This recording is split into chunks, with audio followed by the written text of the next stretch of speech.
memang kalau misalnya sembelit itu adalah masalah yang paling menyebalkan ya, nggak enak apalagi kalau pas lagi puasa kita nggak bisa minum ya. Kayaknya nyimpen sesuatu tapi nggak bisa dikeluarin nih. Kan nggak kan bete ya jadinya. Bete ya jadinya. Dan apalagi pas bulan puasa nih ya. Iya. Dan banyak nih sebagian masyarakat yang pada saat sahur minum susu. Dan menyalahkan susu yang bisa bikin sembelit. Iya, langsung susu menjadi kambing hitam. Katanya, duh susu ini gara-gara susu saya jadi nggak bisa BAB gitu ya. Nah, itu benar apa enggak ya sebenarnya ya? Langsung saja nih kita undang Dr. Agassia, spesialis penyakit dalam. Siang dok, apa kabar? Siang, halo dokter. Ini dokter akan membahas mengenai sembelit nih, terima kasih. terutama pada saat Silakan, bulan Dok. puasa. Silakan dokter. Sama-sama, terima kasih. Iya nih dok, karena Iya. sebagian masyarakat menyalahkan susu nih, bahwa kalau minum susu saat sahur bisa sebabkan sembelit. Ini mitos atau fakta dok? Oke, kita tahu pada orang berpuasa kan dia beristirahat pencernaannya antara 13-14 jam. Ya tentunya semua fungsi pencernaan terutama enzim itu juga kondisinya sedang istirahat ya, tidak aktif.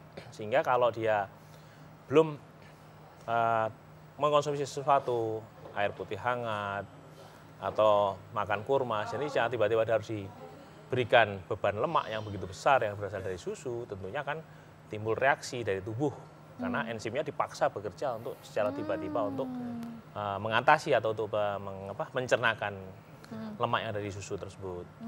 Jadi ini mitos atau fakta dok, dijawab dulu. Ya sebenarnya tidak semua orang akan seperti itu, tapi sebenarnya sebagian kecil memang betul. Tapi Berarti bisa fakta ya dok ya, bisa fakta. Oke. Nah berarti mendingan pada saat sahur kita menghindari susu atau gimana dok? Atau menghindari produk-produk susu dari produk? Kalau saya gitu, kalau pada waktu sahur gitu, kalau bisa yang memang biasa minum susu lebih baik dikonsumsi karena dia memberikan rasa kenyang lebih lama, dia bisa bertahan lebih lama sehingga dia tidak mudah lapar. Ya, sebaiknya Mungkin bagi mereka yang nggak terbiasa minum susu mungkin bisa ini dok ya. Ya, kemudian kalau yang tidak terbiasa minum susu ya akan menjadi masalah pada pencernaannya. Ya. Oke, kita masih punya mitos atau fakta berikutnya bahwa ini banyak yang bilang kalau sembelit minum air putih aja yang banyak dok. Katanya bisa mengurangi risiko sembelit. Mitos atau fakta dok? Sebenarnya inilah fakta. Mitos, fakta. Ya pada orang yang berpuasa memang ujungnya adalah memang kita kurang cairan. Apalagi memang kalau dia sengaja hanya minum sekedar untuk menghilangkan rasa haus, tentunya cairan kurang. Padahal air itu dibutuhkan sebagai sarana untuk kita bisa mendorong kotoran turun ke bawah. Jadi kalau memang dia bisa ini, dia minum cukup, dia akan membantu untuk pengeluaran kotoran. Tapi kan ini kalau lagi puasa belum boleh. Ya, tapi kalau minum. pada waktu dia lagi berpuasa tentunya nggak boleh minum ya. Nah, tapi kondisi itu makanya saya bilang kita lihat sembelitnya termasuk ringan atau yang mengganggu ya. Kalau ringan dia mungkin barangkali dia bisa dengan buang angin sembelitnya berkurang. Tapi kalau dia sampai dia tidak bisa kentut pun ya itu sampai dia rasanya melilit sekali. Nah, tentunya kita harus pertimbangkan apakah puasa kita teruskan ataukah kita menghentikan karena dia harus mendapatkan pertolongan. Nah ini dok, ini pertolongannya dengan minum obat pencahar atau dengan minum serat buatan. Karena kan ada nih sebagian masyarakat yang untuk mengatasi sembelit maka minumnya serat buatan atau dengan minum obat pencahar yang dijual bebas. Atau kayak tadi dok, kita makan buah pepaya yang banyak. Nah itu gimana dok? Jadi gini, pencernaan kita ini adalah sesuatu yang memang diciptakan adalah sesuai alamiahnya adalah harus cukup dengan cairan dan cukup dengan serat. Apakah berasal dari sayuran atau buah-buahan. Jadi kalau saya menganjurkan justru kita mulai dulu dengan kita masukkan cairan, kita berikan sayuran buah-buahan. Kalau tidak bisa baru upaya selanjutnya adalah dengan memberikan serat buatan tambahan atau dengan pencahar. Kenapa? Kita harus hati-hati. Justru pada kondisi tertentu pemberian pencahar itu malah akan memperberat nyerinya sembelitnya. Karena tidak semua orang cocok ya. Yang kedua, pemberian serat buatan itu pun pada kondisi tertentu juga makin memperberat kerja dari usus besar ya. Tidak semuanya cocok dengan itu karena ada beberapa kasus yang ada di jurnal itu bahwa itu ternyata dengan pemberian surat buatan malah dia makin ini. Jadi memang mesti ada jedanya dok ya? Jeda aja, jadi tidak langsung jadi dengan begitu sakit langsung kita minum pencahar atau apa makan serat buatan. Nah, lebih baik dari aspek gizi ya, air dulu kita berikan, serat dari sayuran tumbuhan, kalau dia tidak perbaikan baru selanjutnya baru stepnya dengan penggunaan. Oke. Ini juga ada nih dok, mitos yang berikutnya bahwa makan gorengan saat puasa tidak akan membuat sembelit. Ini mitos atau fakta dok? Nah, kita tahu bahwa ingat gorengan itu adalah kandungannya ada lemaknya. Ya, lemak itu sendiri kan akan merangsang enzim kita. Nah, kalau tiba-tiba kita mengkonsumsi lemak dalam jumlah banyak, ya, pada orang yang sensitif akan menimbulkan sembelit. Jadi memang dia bisa mencetuskan adanya satu sembelit karena dia mengonsumsi dalam jumlah. Tapi kalau hanya sepotong kecil sih mungkin nggak terasa. Tapi kalau dia menghabiskan satu piring ya kan, nah itu ada gorengan, entah itu tahu goreng, tempe goreng, pisang goreng, satu piring dihabiskan sendiri, ya itu kan punya itu lemak itu yang membuat dia akan. Jadi ini mitos atau fakta dok? Fakta. Fakta ya. Oh, ini berarti mitos dok ya, karena makan gorengan tidak akan membuat sembelit. Ini berarti mitos dok ya? Mitos ya. Mitos. Waduh, ini emang biasanya kalau buka puasa, kadang-kadang memang kalau ada gorengan kita lebih memilih gorengan dong. Iya. Oke, nah selanjutnya mitos atau fakta dok bahwa banyak makan pedas dapat menyebabkan sembelit. Justru mitos. Karena Mitos, justru pada orang yang banyak makan pedas, kenyataannya pada berpuasa malah mencetuskan diare.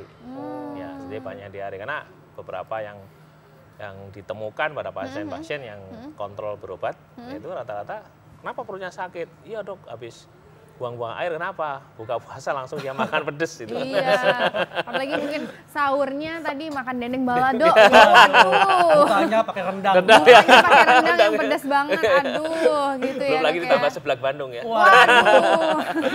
Komplit. Berarti memang kalau diare itu justru jangan makan pedas. Nah kalau misalnya orang sembelit nih dok, makan pedas membantu atau malah memperparah dok? Sebenarnya kalau saya itu kondisi pencernaan seseorang berbeda-beda ya kan. Nah tentunya kita melihat bahwa kalau dia memang dia sembelitnya berat, mungkin dengan memberikan makan pedas malah rasa tidak nyamannya makin tinggi. Jadi lebih baik kita hindarin gitu ya. Iya.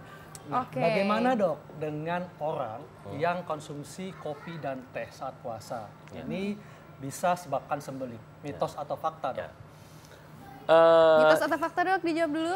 Ini kenyataannya adalah mitos. Karena tidak semuanya orang dengan minum kopi maupun teh adalah akan menyebabkan sembelit. Nah, kenapa?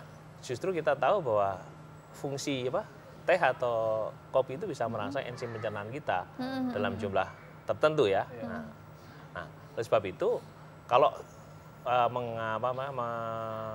memukul ratakan bahwa orang minum kopi atau minum teh pasti akan sembelit, tidak tepat.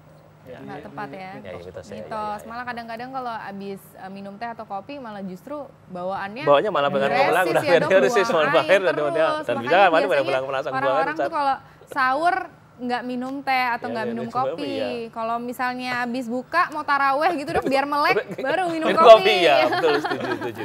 Oke, kita masih punya mitos atau fakta berikutnya. Oh, ternyata sudah selesai mitos atau fakta berikutnya nih Dokter Haikal. Bagaimana nih dok tips kepada masyarakat supaya terhindar dari sembelit saat puasa ini dok? Jadi kita tahu pencernaan kita ini merupakan satu anugerah dari Allah Subhanahu wa taala, Tuhan Yang Maha Esa, yang diciptakan adalah untuk mencernakan makanan yang kita makan. Oleh sebab itu perlunya tentunya kita apa kebutuhannya kita penuhi. Ya, yang jelas adalah kita butuh cairan yang cukup ya. Bisa dengan kita minum atau kita mengonsumsi buah-buahan yang banyak mengandung air ya. Ya contohnya semangka, melon dan lain-lain. Kedua, kita harus cukup serat. Apakah itu serat dari sayur-sayuran atau dari buah-buahan ya. Yang ketiga, tetap usahakan rutin bisa buang air besar walaupun dalam kondisi berpuasa ya kan. Kadang juga males nanti kita tunggu aja nanti menjelang maghrib supaya lebih ringan sehingga bisa buka puasa bisa terisi banyak. Nah itu kadang-kadang justru yang hal gitu yang menunda-nunda itu pada beberapa orang justru itu malah mencetuskan terjadinya susah buang air yang menyebabkan sembelit itu sendiri. Ya. Jadi harus dijalankan. Nah kemudian adalah jangan lupa kebutuhan daripada elektrolit tubuh ya. Lewat tubuh bisa kita dapatkan dari buah-buahan, contohnya pisang, ya kalium, terus bisa dari air kelapa. Itu yang penting, karena itu ya kadang-kadang kita melupakan. Yang penting kan kita hanya makan yang manis ya kan, seperti makan kurma, habis itu kita minum yang sirup manis ya padahal kita juga masih butuh mineral untuk bisa memperbaiki supaya membantu pergerakan hebat usus kita untuk bisa mengalir besar secara baik. Berarti tetap kita kembali memperhatikan pola makan kita, apa yang kita makan dan juga jadwalnya juga ya dok ya. Dan juga cukupi kebutuhan cairan. Cairan yes, ya. Betul sekali. Terima kasih banyak dokter. Ya, sama-sama. Terima kasih banyak atas waktunya. Dokter. Masih.